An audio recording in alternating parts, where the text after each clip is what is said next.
Hey everyone, Anna here from Girls with You Poetry, back for your Friday with your poetry writing tips. We're doing 52 poetry tips in a year.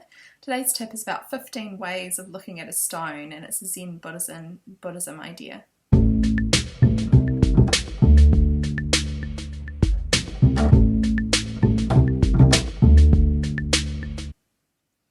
Hey everyone, today we're talking about 15 ways of looking at a stone.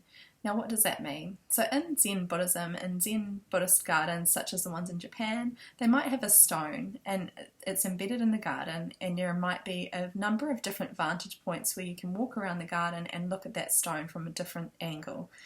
Now what it teaches us is that there are many different ways of looking at the same situation or the same object. So someone who is on one side of the stone will see something completely different to what you're seeing, but it's the same stone and their perspective is just as valid as yours because they are just on a different vantage point.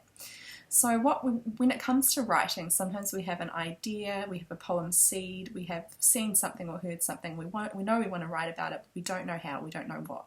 So a good way to do that is to create a stone Zen garden on your page. So draw a little circle, which is your stone in the middle, and I want you to write the poem seed, the idea that you have, the little kernel or the thought that you've had, and write that in the very center of the page. Now that's going to be your rock.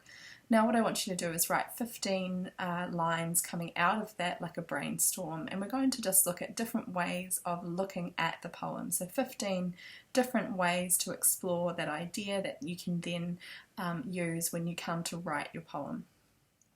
So the first one is, what is the opposite of that idea? The second one is, what is similar to that idea? What is something that is very similar but not exactly the same? The next one is, what words are there within the poem, within the idea? So words that spring to mind as a result of your idea. What ideas or disciplines does it invoke? Like other types of study, botany, nautical, astronomy. There are many other types of study that you might like to look into, and different types of words that relate to that idea. What feelings or emotions does it evoke for you?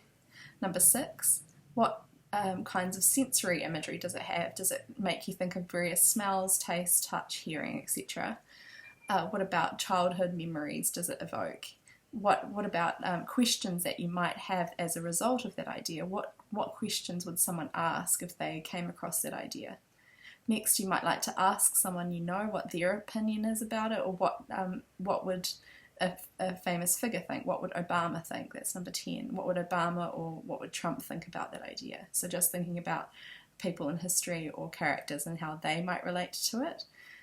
What would that idea look like in different cultures? What would it look like in space? And so that's sort of roughly about 14 to 15 ideas, but you get the idea. You can actually add your own and go around and think of different ways of looking at that one stone, and that will give you a really good kind of insight and in-depth look into your subject that will kind of become rich. It's like turning the soil really and creating a whole bunch of rich resources that you can then draw from when you go to write your poem instead of just this one stone. So I hope that's helpful. If you have used this before or you know of something similar, write it in the comments and let us know and share your poem with us. If you've liked this video, please click like and share it with your friends. Don't forget to subscribe and click the notifications bell so that you get notifications about these videos when they pop up, and we'll see you in the next video. Thanks guys.